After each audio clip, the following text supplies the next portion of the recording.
we'll see how this goes. Well, let's talk about, guys, cartoons from your childhood. So like 70s, 80s, 90s. We can talk about cartoons more recent, but I'm not as up with it as that. Weird Al it. I guess I could do that. How you doing, Bernie? Oy vey, oy vey.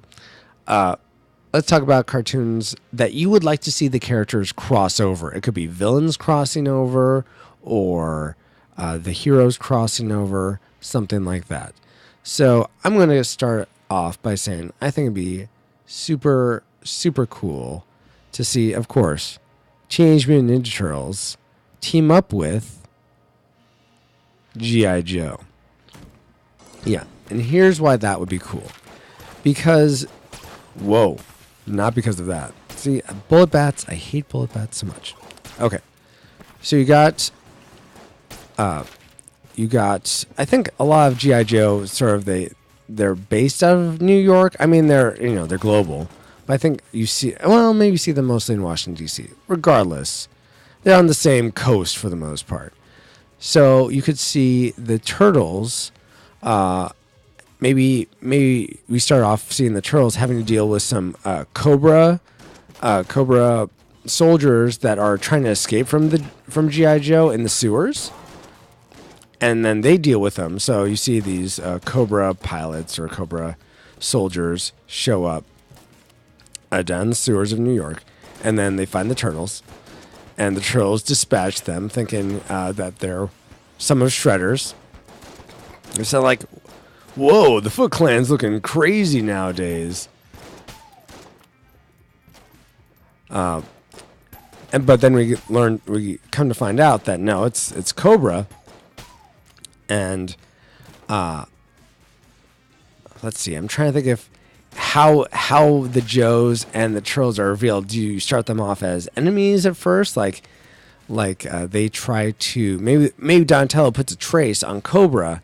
Oh, that could be interesting. Maybe Donatello puts a trace on Cobra, figure like traces their technology or something, figures out where they came from, goes and tries to take out their hideout, and they find that G.I. Joe is storming the place at the same time. G.I. Joe, unaware of the Turtles, is all like, "Oh no, where are these new hideous creatures that the Cobras are employing? I thought they stuck to snakes, but I guess a turtle is a reptile just like a snake. So, man, let's take them out, guys. Go Joe." And it's a miscommunication. They don't know. But you find out the Turtles are like, whoa, whoa, whoa. What bee's got in your bonnet? Or I don't think they would say that. But they do notice the Joes capture them somehow. Well, capture one of them. They capture Mikey because Mikey gets distracted by, I don't know, pizza, of course. But they come to an understanding, hey, we're both on the same team. Us Turtles work sort of below the law because, see, they're in the sewers. It's a joke, guys. And they team up to take out Cobra, who has teamed up with Krang because, they share technology. And it's kind of like maybe a 3-episode arc or something. So I think that'd be a fun idea to have Ninja Turtles and G.I. Joe. You don't usually think of them as, I think, a team-up, which makes it unique and could work really well. Let's see, some ones from chat. Geek Devotion says, it'd be awesome to see Silverhawks team up with Thundercats. Ooh, Silverhawks, man. Tallyhawk. Wings of silver, nerves of steel. Silverhawks, partly metal, partly real. Silverhawks. So what does that mean? Partly metal and partly real? Like the metal part isn't real? It's fake metal? Is there such a thing as fake metal? I don't get it. But it's a catchy song. Especially I love the rainbow guitar bit. Anyway, I definitely like that team up there.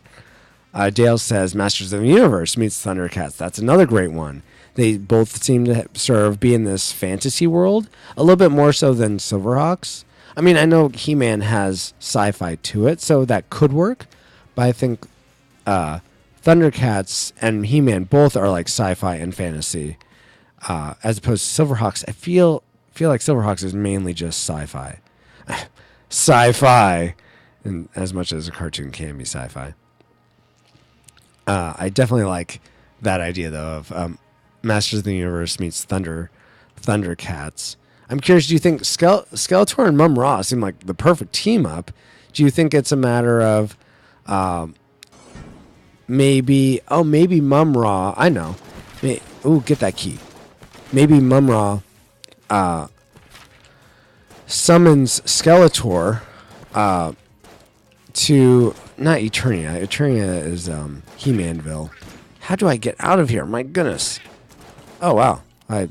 I was really thinking they definitely flanked me in there. I don't know how I got out of there. But so maybe so Mum Ra summons somehow Skeletor to, I don't know what the planet is called in Thundercats. I used to be a fan, but I haven't watched Thundercats in a long time. Anyway, so they summon Skeletor. They send Mum Ra somehow controls Skeletor or says, "I'm only gonna bring your minions like Evil Lyn and not Master at Arms. That's the good guy. What's the guy with the multi arms with the trap jaw or something? Anyway, bring your guys over if you go and get me the sword from the Thundercats." And then Skeletor is like, What are you talking about? I can't do that. Why don't you do it? But then Mum Ra totally like puts the screws to Skeletor somehow, some way. I don't know how he would do it. Again, I haven't seen Thundercats in a while. Anyway. But then Skeletor goes, and because Skeletor's kind of conniving, he tricks the Thundercats into thinking that Mum Ra, like he's the victim, which he kind of is. But he's the victim here. Hey, can you guys help me? And he actually is able to steal the sword from Alano, and he then uses it to transport. I know it's not the sword's power, but whatever.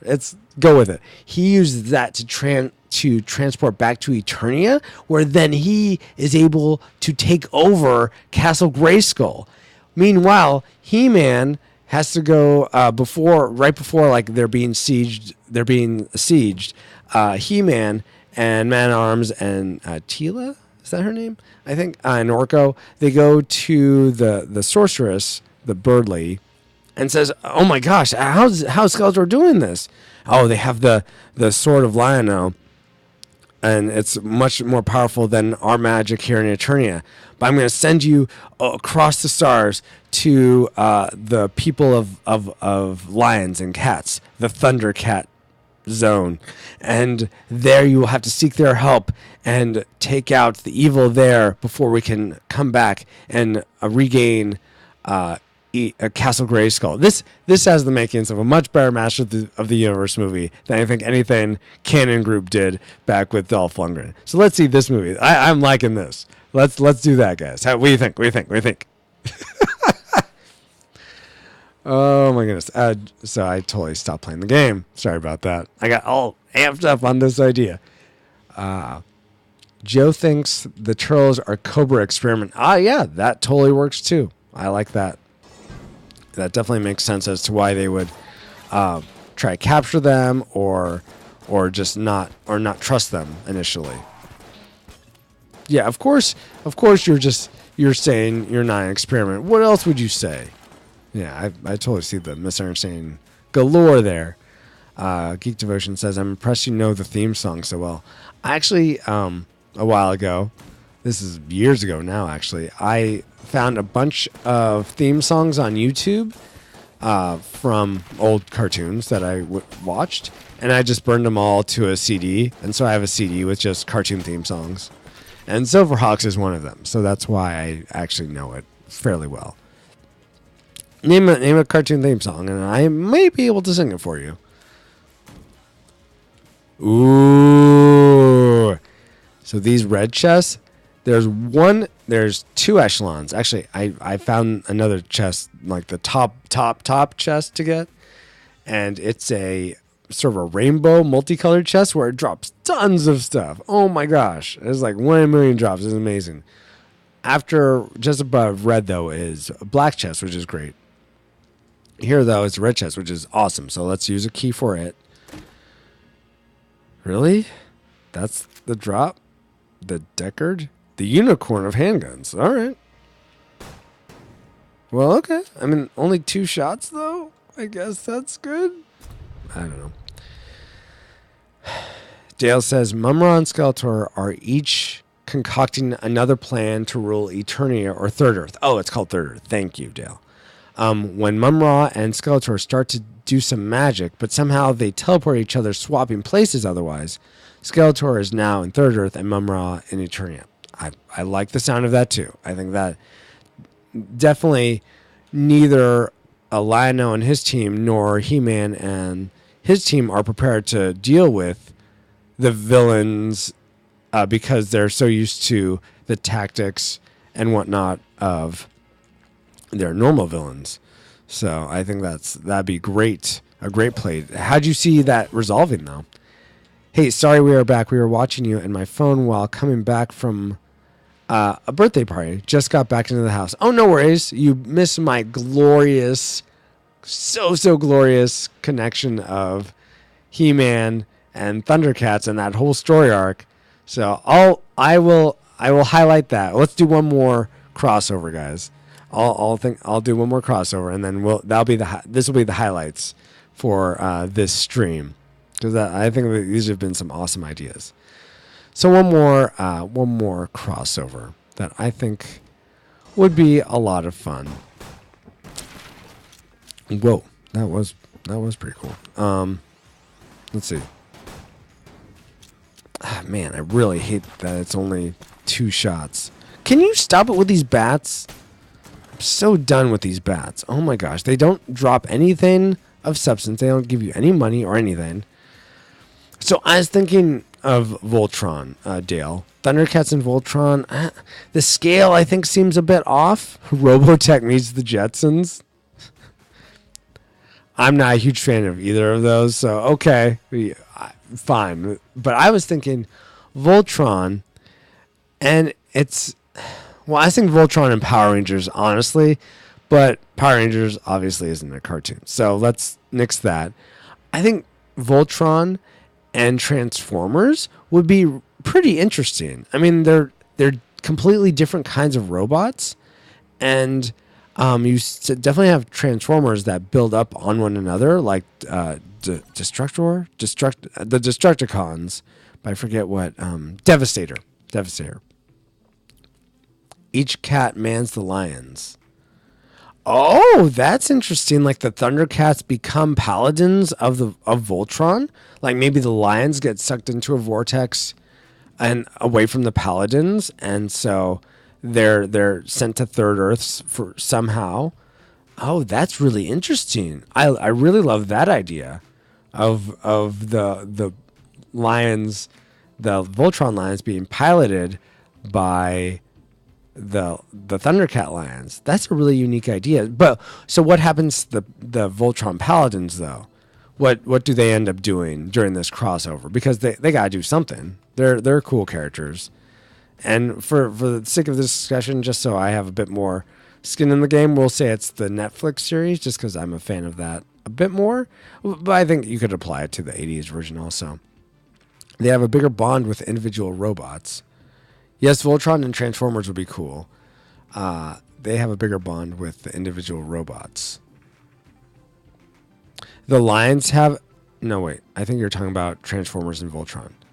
Yeah, so how I'm thinking Transformers and Voltron would go down is you have Cybertron, and pretty much Cybertron is essentially in this same Earth world, and so is Voltron. Just everything that happens with oh my gosh, totally blanking on the main bad guy's name. Man. Oh, why am I totally... It's like Sardoth or Sargoth. Oh, man. Geek cred going down. Anyway, let's actually, guys, let's do a mega crossover. Why not? We got Thundercats and Voltron and Transformers. I mean, let's throw them all together, shake it up real good, see what happens. So let's start from the beginning. We got Zarkon. Thank you. It's not Zargon, it's Zarkon. Thank you. Sultarn? Wow. Anyways, Zardos. Totally a different reference. Okay, here's what we do, guys. I haven't gotten that far. I just came up with it. Okay, no worries.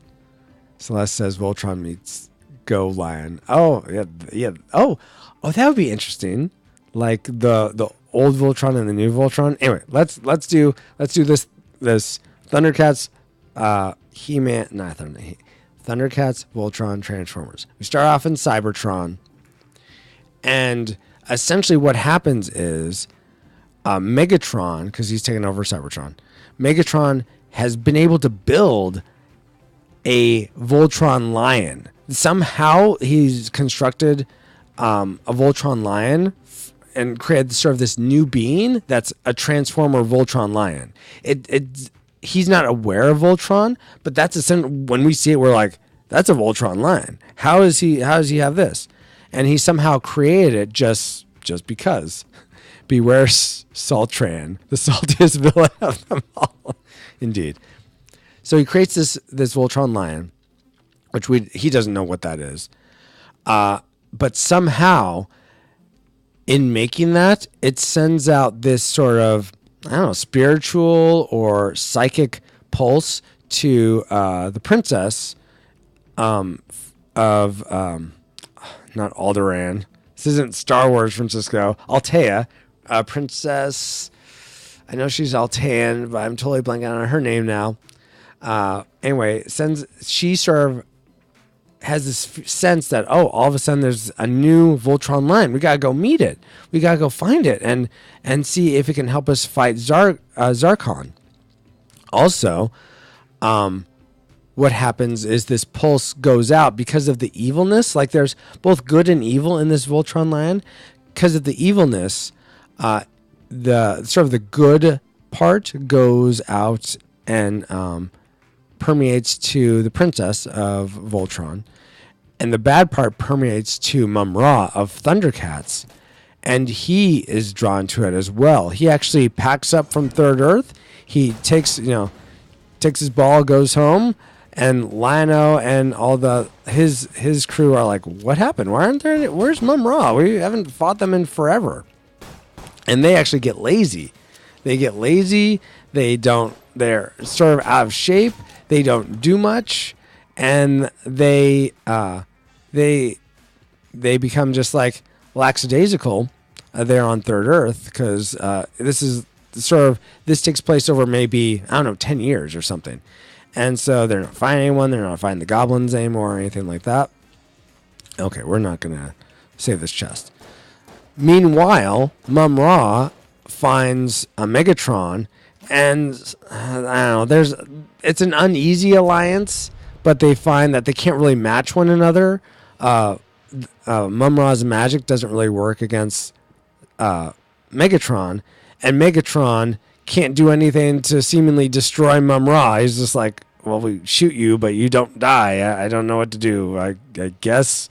And somehow you control these goblin guys, so there's some use for you. So they sort of have an uneasy alliance. They take this Voltron Lion, and they start just like, pell-melling Earth. And once they've conquered Earth, because they're able to actually take over the Autobots. Maybe not take them over, but definitely defeat them, to the point where the Autobots are sending out a signal to all sentient life forms that can help. And who gets it? None other than the Voltron Force. Then they find these people. They find the lion and all that.